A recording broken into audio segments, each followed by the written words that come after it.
Well, a joint replacement is a lifetime commitment, and you really have to keep all the muscles and ligaments and structures adjacent to the joint replacement working and functioning properly. A lot of my clients are recovering from injury, so someone that's had a shoulder replacement or a shoulder surgery, well, we can work the core, we can work the legs, we don't need to work the shoulders.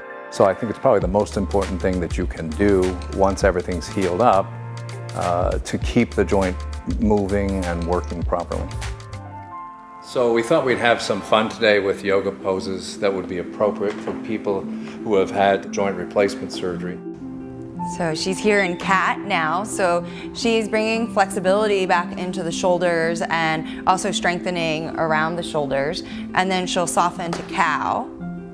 And again, continue to increase that flexibility, but she feels very safe because her hands are down on the floor, and as well as her knees. So this is just a fantastic triple whammy pose.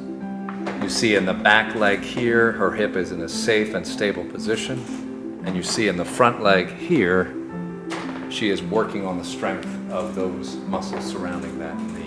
She is strengthening the hip muscles, but also improving the flexibility of the hip. And then keeping, again, the body stable by engaging that core to keep herself feeling as though she's kind of lengthening into the pose rather than kind of sinking down into her legs.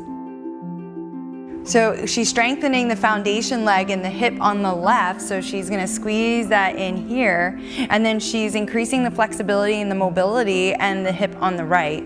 And then she'll just soften through this right hip just a little bit and then stretch her fingertips up towards the ceiling. So she's creating that stability, mobility, flexibility. She's got it all going on here as she balances. And just for safety, you'll see that if this were an operative hip, the ball and the socket are solidly fixed and stable. And this position she's in on the opposite side is also a stable position for a hip. So our last selection of a safe pose to do in a post-operative patient, this would be with respect to knees. So often I see when people have knee surgeries or knee replacements, it's a lot of pressure for the knee or the heel to be extended so back closer towards the hip. So for child's pose, we put the bolster here and then just extend your arms out. And then it provides that space that students want to keep so that they don't feel that tension in the front of the knee. I love incorporating yoga into everyone's lifestyle, because when we don't move, we become very stiff everywhere, not just the part that we just had the surgery on. So I like to keep my students very active and mobile. Yoga is an isometric type of exercise, so you really get a lot of strengthening the muscles that normally keep a total joint moving and also keep it stable.